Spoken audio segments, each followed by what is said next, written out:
Welcome to T4G Sports. In today's video, we're going to talk about the Ohio State-Iowa game. What did it show us? Without further ado, make sure to hit that like button, subscribe, click the notification bell, and don't just play the game.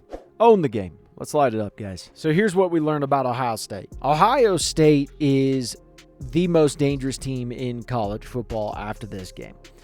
We already knew that going into this game, but this solidified our thinking. People may look at it and say, well, your rankings, you don't have Ohio State number one. That's my rankings. That's not my power rankings. There's a difference. Power rankings, Ohio State's been number one this entire time. The reason they're number one is because this roster that everyone says, oh, it's $20 million. Yeah, it is $20 million. What do you think Texas is? What do you think Oregon's? Oh, you think that they just don't pay that much? Really? Is that what you believe? Okay. You realize they got Dante Moore and Dylan Gabriel last year, Oregon, and both of which who are starters in the NCAA. Starters. We're not talking Julian Sain, who's not played it down yet in college football.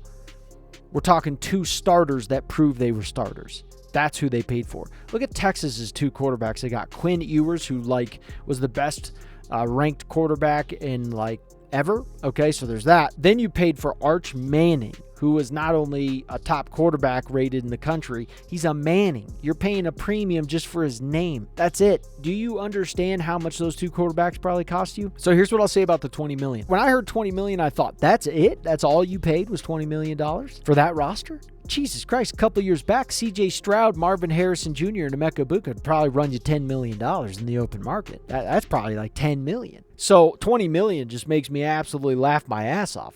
Okay, so that's the other thing. This team is really good. They are dangerous. Their offensive line bullied the hell out of Iowa's defensive line, and that is not something you do easily. I was so confident in this team coming in that I told you guys they were going to win, and I think that they're going to score more than 18 points on Iowa. They're going to win by more than 18 points is what I mean, and they did. And I heard experts saying, nah, that I wouldn't take that. And I was like, I don't know. I don't think you know this team enough. This team's dangerous. This team is very, very dangerous. There's so much NFL talent on this team. It's insane because a lot of veterans came back because they want to beat the shit out of Michigan. They want gold pants. That's what this team wants. This team is playing with anger, violence, and I'm telling you, they are confident. And yes, that could come back to haunt you, that confidence, but they have a confidence that I'm seeing in this team where they're like, you can't play with us. And they know it in their head. That should scare you because that is what Florida teams, Alabama teams, before they won the Natty, that is what they thought is like, I don't think Ohio State is afraid of any team in the country. I don't think there's a single part of them that's like, we're scared. I think instead they have their mindset of we want to play the best. And we don't want to just play you. We want to pummel you. Every game this year, regardless of whether it was a cupcake team or a team like Iowa, their backups win by fourth quarter. Backups. Ohio State is playing by a different set of laws this year. They're scary as hell. And I'm telling you, I don't care if they lose next week or not. This team is terrifying. So that Iowa game, their O-line just bullied the hell out of that D-line. And when you look at this, what this game showed you is how do you stop Ohio State exactly? What do? Do you stack the box to stop the run? Then they're going to throw on you. And they're just as good at throwing as they are at running, maybe even a little better. So then how do you play them? Would you go nickel to stop the pass? What do you think's going to happen with that? Iowa had no answers, and I couldn't fault them. I kept thinking the same thing. What are you going to do, Iowa? What is your game? What is your game plan to not get crushed in this game? What's your game plan? Because I can't think of a game plan.